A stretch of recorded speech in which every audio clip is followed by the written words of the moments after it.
Magandang umaga mga kasopret. Meron lang tayong panibagong vlog. Meron lang tayong pupuntahan. Pupunta lang tayo sa Artilim, sa hospital. Pero hindi ako magpapa-hospital. Kukunin ko lang yung resulta ron ng aking ultrasound dito sa aking kidney. Samahan nyo ako sa biyahe kong ito, papunta roon. Ipapakita ko lang sa inyo yung mga daan-daan. Isasama ko lang kayo sa mga kung saan ako pupunta. Magkukwentuhan lang tayo dyan sa daan. Tulad ng mga nangyari sa akin sa Cebu. Ngayon ay tara na. Pinainit ko lang yung makina. Ayaw ko kasing rumatrat ng agad-agad eh. Gusto ko nagsisirculate muna yung oil nung makina para maganda yung arangkada niya. So tara na, magpapagasolina muna tayo mga kasopret. Lakas talaga nitong XR na to eh. I-compare mo sa mga ibang 150 talaga yung arangkada niya. Hindi kanya rin ipapahiya. Magpagasolina kung tayo ng 200 dito o kaya 100 lang, pwede na yun. Malapit lang naman yun, 40 kilometers lang yun eh. Malapit lang kami sa main highway talaga. Ito yung national road, Zamboanga City to Pagadian City. Yung Pagadian, pag dire-diretso mo yan, papunta yan ng Manila.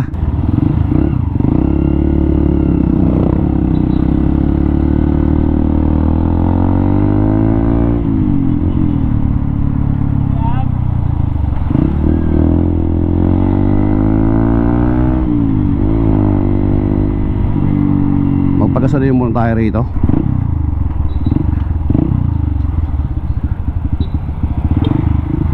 Ang tanong kung meron ba tayong pampagasolina. Magandang umaga. 200 lang, 200. Hindi, ito, green.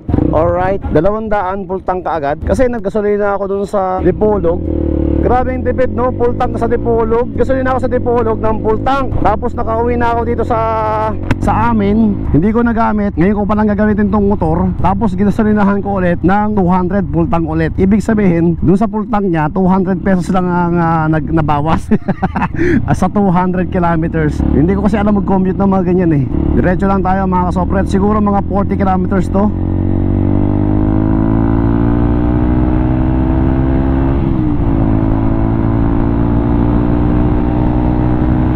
Ratratin natin.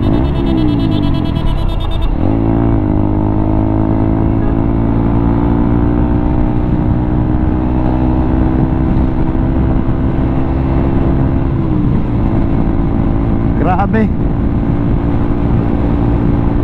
40. Tercera pa lang yun, nagawa 100 na. Grabe. Grabe oh. Ang bilis naman nito motor. Walang karga ng motor ko eh. Ibig sabihin mabigat pala yung karga ko. Nagawa 110 oh. Oh 110. Grabe, bilis naman nito ah. Parang nagagalit yung motor ko ah. Ibig sabihin mabigat talaga yung mga karga ko sa likod. Yung tawag ba nito, saddlebag ko, mabigat. Siyempre, nung pumunta ako ng Cebu, kinargahan ko yun ng mga tools, mga screwdriver, plies. In case na masirahan ako sa daan, meron akong pang palit, di ba? Yung mga pyesa niya, yung mga cable, malagutan tong yung throttle yung dito sa pampabilis. Meron akong reserba. Saka dito sa clutch ko, meron din ako reserba noon. Lahat. Pag bumibiyahe ako ng malayo, lalo na doon sa Isabela, nung umuwi ako ng Palawan Isabela, may mga reserva talaga ako. Mabigat talaga ang karga ko. Ngayon wala akong karga sa saddlebag kasi malapit na naman ang pupuntahan natin. 40 kilometers lang to from dyan sa bahay hanggang doon. Hindi na ako nagdala ng mga tools. Kaya tinesting ko kanina, mabilis eh. Umabot ng 110. First time ko napatago ng gano'n yung motor ko. Traffic. Ginagawa kasi mga kalsada rito sa amin. Ginagawa pa rin ang mga daan kasi dito sa amin, dito Zamboanga, Sibugay.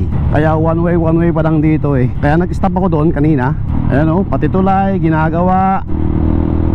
Itong construction dito sa Zamboanga, Sibugay, nahuli na rito ang ang construction eh. Hindi tulad sa Sultan Kudarat, Cotabato. From Cotabato to Sultan Kudarat, papunta ng Jensan. Napakaganda ng mga kalsada dyan mga kasopret.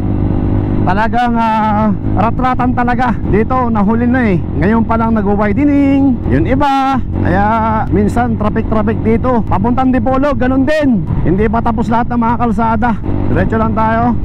Grabe oh. Malakas bumatak tong motor ngayon ah. Nagagalit eh. Diretso lang tayo. 40 kilometers lang naman to. Hindi ko nasukat hindi ko na 0-0 yung tachometer ko, kilometers ko going to from sa bahay hanggang sa Artilim kung ilang kilometers. Pero ang alam ko rito mga 42, 41 mga ganyan. Pero mamaya sukatin natin dito kasi sinukat ko na yung sa pickup namin. Itong motor tingnan natin mamaya kung magbabago. Grabe tong ano ko, yung front camera ko hindi ko natatanggal eh.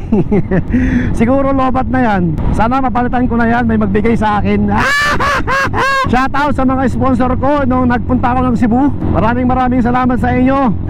Elan Mas, Bachi, tapos RBA Motovlog, and Aldrin Almonte Vlog. Maraming salamat sa inyo sa pagsuporta nyo lagi sa akin. Yung mga galagala natin. Diretso tayo. Tingnan nyo naman, diba? May ginagawa pa rito mga tulay. Ang dami pang construction dito sa Sibugay. Kasi gagawa sila ng panibagong tulay ulit. Dito yata, ayan sabi ko na nga abay. Ayan nga yung mga poste Hot tracks, bright lights, top down, skylights. The canvas wide open, yeah.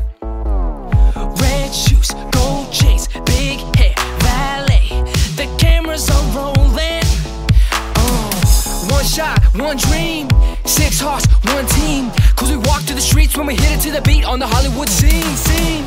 If you don't make it out to the party, don't stress, we can make it hottie. Turn that music up, turn that music up. Now listen everybody, let's make it tonight. I'm gonna take this time. Grabe ang lakas ng motor ko ngayon Let's make it tonight. I'm gonna take this time to the sun. Jet set, black cards, shut it down, fast cars. I'm ready for action. Penthouse, cold waves, palm trees, roller skates, with our music blasting. One shot, one dream, 6 hearts, one team. Cause we walk through the streets when we hit it to the beat on the Hollywood scene.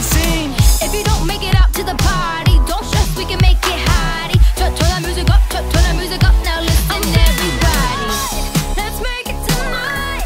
I'm gonna take this town to the sun goes down. Let's make it tonight. I'm gonna take this town to the sun goes down. I'm feeling alive, tonight, night. Alright, right. Are you ready? I'm feeling alive, tonight, night. Alright, right. Are you ready? One shot, one dream, 6 hearts, one team. Cause we walk through the streets when we hit it to the beat on the Hollywood scene. Sandali lang parang konti lang yung sasakyan ngayon dito pero okay naman. Diyan ako nagpapagawa dati ng sasakyan, pero ngayon hindi na, may mekaniko na ako. Itong way na to is going to Zamboanga City. From here to Zamboanga mga 145 kilometers mga ganyan. Diretso lang tayo, Artilim lang tayo, Artilim. 5 kilometers na lang going to Artilim. Doon lang ang destination natin. Medyo malayo-layo rin from sa amin sa Kabasalan to Artilim, mga 40 kilometers to. Itong daan na to ay going to Zamboanga City. Parang napansin ko rito taon-taon na dumadami ang sasakyan dito sa Zamboanga. Dati kasi nung unang salta ko rito, halos pag ako nagbibiyahe rito doon sa van namin, ako lang ang dumadaan dito. Ngayon napakadami na. Bihira lang talaga na may masalubong ka rito dati. Ngayon dumami na yung sasakyan Ito yun 5 lanes, 6 lanes to kaso hindi pa natatapos. Ang bigat ng karga ng trailer Unahan mo truck, unahan natin, dalawa sila. Yan Yan Artilim na to, Artilim. May sakop dito. Maganda ang kalsada nito sa Artilim 5 lanes ito, 5 lanes.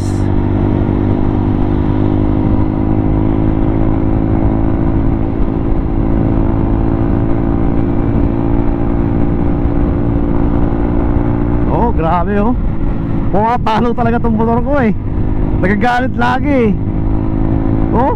parang gustong sumirit talaga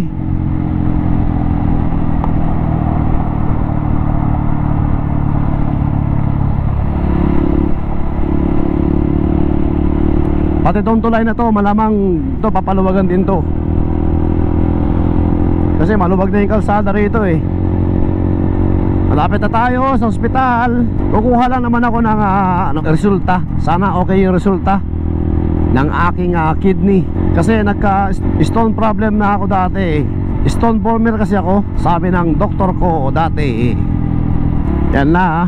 Ito ay Artilim na. Bayan ng Artilim.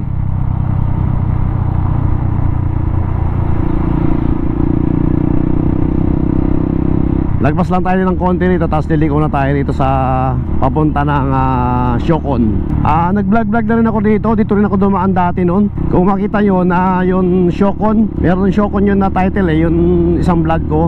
Dito ako dumaan noon. Liliko na tayo rito. Magkakanan na tayo dito, kanan. Right. So na ba yun? Right hand dito. Banda pa lang yata doon. Ayun Artilim Family Hospital. Dito na tayo.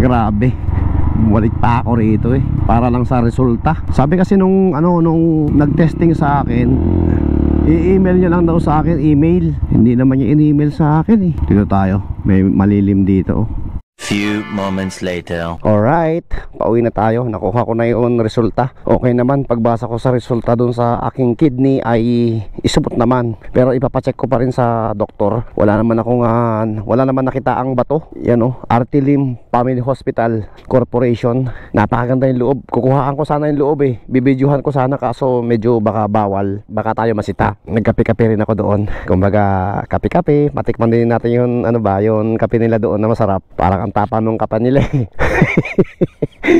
Parang hindi tayo makakatulog nito mamaya gabi Tapa nung kape. Huwag kang mag-alala, motor. Ipapa-change oil na naman kita kasi biniyahe kita ng Cebu, di ba? So, let's go. Pauwi na tayo ngayon. Oops, teka lang. I-0-0 ko nga itong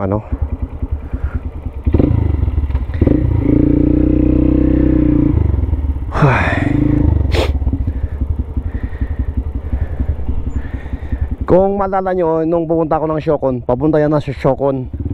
Kaso nung pupunta ako doon sa Siocon ay hindi pa maganda ang kalsada. Ginagawa pa. Ewan ko lang ngayon kung ongoing pa rin yung kalsada dyan, pero siguro tapos na. Teka lang mga kasopret, tinago ko lang yung salamin ko, baka malaglag yung reading glass ko. Binigay pa naman sa akin ng aking brother yun sa Cebu, kasi bumili siya ng bagong salamin, reading glass niya Pero yun, yan ito pagka nag-left dun sa likod ko, papunta na yan ng Zamboanga City. Ito ay papunta ng Pagadian. Diretso tayo mga kasopret. Artilim. Dahan-dahan na lang tayo siguro. Hindi naman na tayo nagmamadali kasi kanina hinahabol ko yun yung alas 12 kasi baka kumain yun nagbibigay ng resulta dun sa record. Siyempre baka magsara sila kaya hinabol ko. Hindi pa naman, naabutan ko naman siya. Babaitan mga tao ron sa hospital na yon. Ngasikaso sila. Uy, may checkpoint dito. Walang pulis. Ayan ang Artilim mga kasopret. Yan maliit lang to na bayan. Taon-taon lang talaga nila, maliit. Parang Kabasalan lang, parang sa amin lang din. Hindi tulad ng Ipil, yan, malalaki yan. Straight tayo mga kasopret, dire-diretso tayo. Sinama ko lang naman kayo sa mga pinupuntahan ko. Lagi ko naman kayo sinasama kung nasaan ako. Nag-update naman ako sa aking FB page. Nagpipicture ako. Pero matagal ko siyang ina-upload. Kasi marami pa akong mga video. Sa isang araw kasi, gumagawa kasi ako ng video. Lalo na nung nasa Palawan ako, nakagawa ako ng 5 video. Kaya nakatambay dyan yung mga video ko. Hindi ko pa siya na i-edit, na i-upload. Pag nakita ko lang siya, doon ko pa lang na i-edit, tapos i-upload ko. May nagtanong kasi sa akin, Kuya, sabi niya, bakit nung isang araw nasa Palawan ka lang, tapos ngayon nandun ka naman sa Cebu?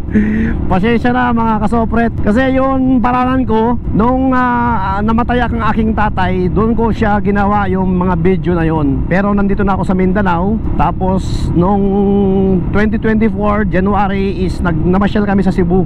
Kaya magtataka kayo, may mga upload pa ako ngayon na palanan. Yung pa yun yung mga palanan ko nung last September.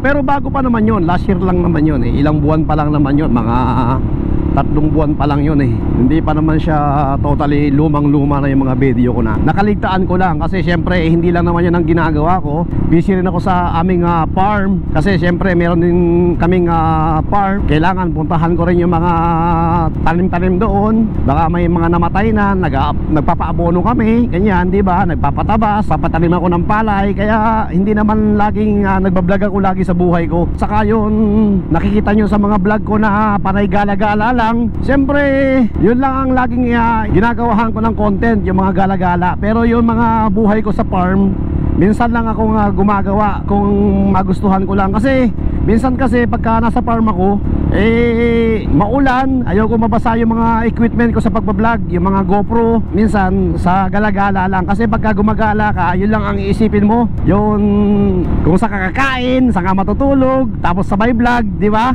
Pero pagka kung sa farming na, magpa-farming ka, isipin mo, magtatabas ka ba naman pawis na pawis ka, sa mo ilalagay yung mga GoPro mo, di ba? Tapos may nagsabi pa na kung saan-saan daw ako nagpupunta. Syempre ini-invite lang ako ng mga nagpipinans sa akin. Para bang, ala, kuya, punta ka rito sa ganito, sa Cebu, ganito. Pupunta naman ako niyan, syempre.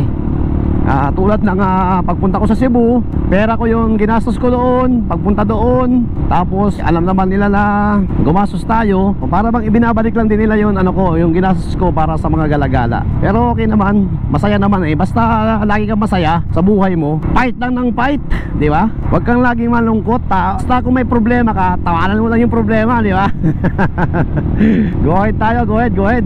Diretso tayo. Tulad niya, may problema na naman ako. Yung isang motor namin, kailangan iparehistro. Wala tayong pamparehistro. Pampa-smoke test nga, wala pa Ngayon, hindi ko magagamit yun. Magagamit ko man, dun lang sa amin. At ayaw kong gumamit ng vehicle na hindi nakarehistro. Kasi pag ma-involve ka sa aksidente, talo ka pagka hindi nakarehistro yung sasakyan.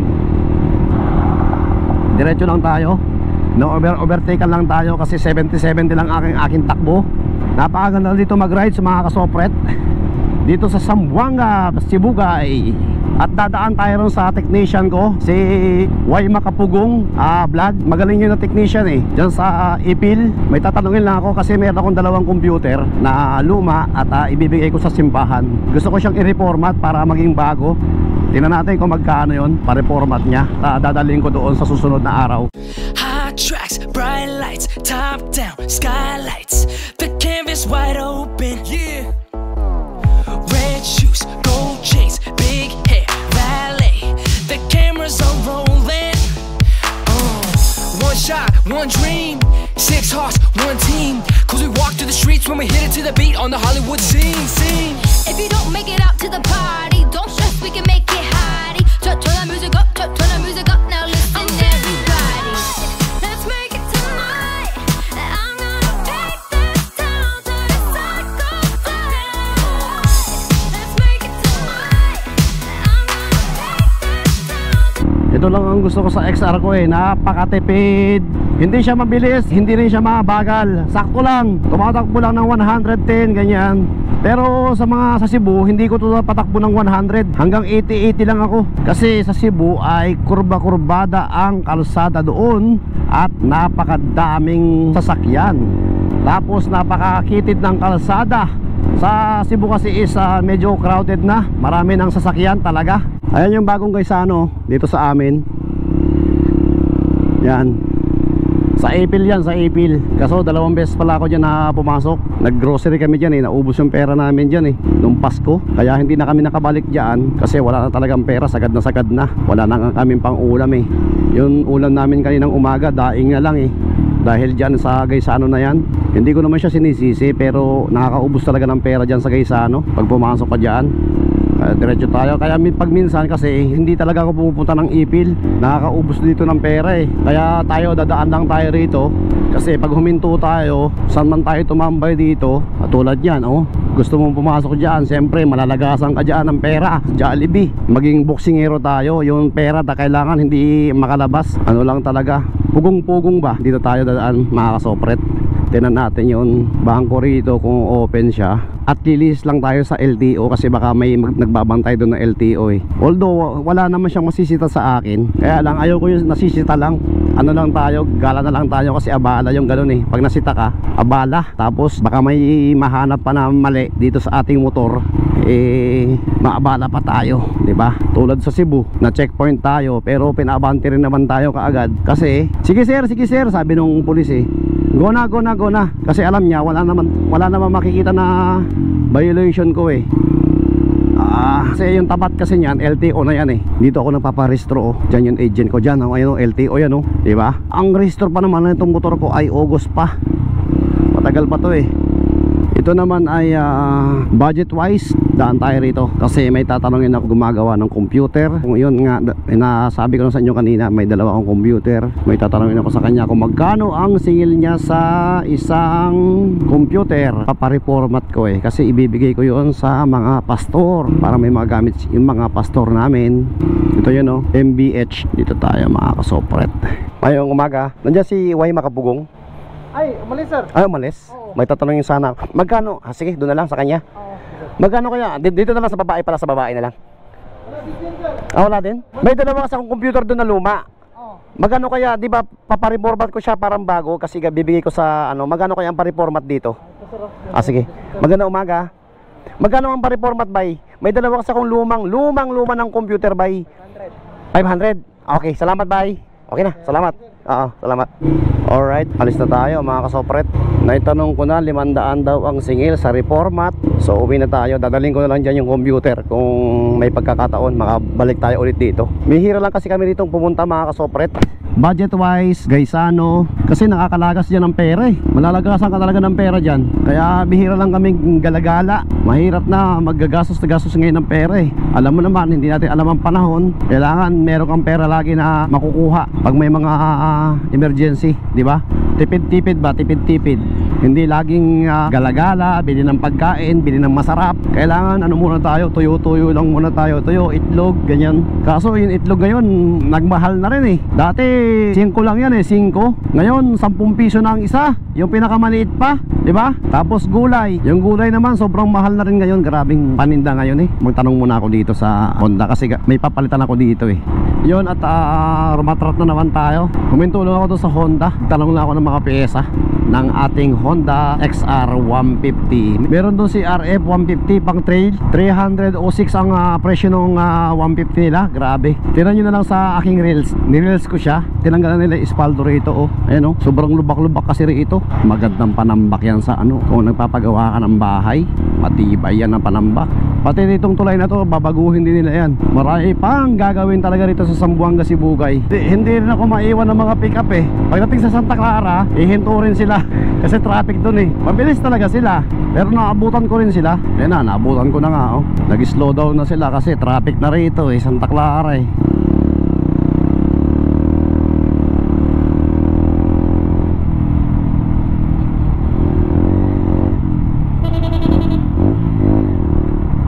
Diba? Naunahan ko na sila. Kasi mag-slow down sila rito kasi may ginagawang kalsada rito.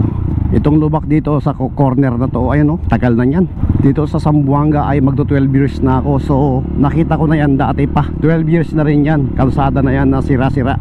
Yun, at nandito na rin tayo ngayon sa Kabasalan, Zamboanga, Sibugay. Nakarating na rin ako dito sa aking hometown. Maraming salamat sa Panginoon Diyos na nakaabot tayo rito ng mga maluwalhati. Salamat sa iyo Lord. Ano nga pala rito, mga araw ng Kabasalan, Zamboanga, Sibugay. Marami ritong mga ukay-ukay, paninda. Kumbaga ano to, fiesta. Kumbaga, liliko na tayo rito. Dito na yun sa amin. Daming ukay-ukay oh. Basta araw ng Kabasalan, maraming paninda rito, mabibili. So yun, at magpapaalam na tayo rito. Ang aking kilometrahe kan round trip ay 44. Maraming salamat sa inyong pagsubaybay. Walang sawang pagsubaybay sa akin mga kasopret. Ito na ang aming bahay. Yeah. Maraming salamat sa inyo mga kasopret sa walang sawang pagsubaybay lagi sa akin. Maski pangit ang aking mga vlog. God bless, bye bye.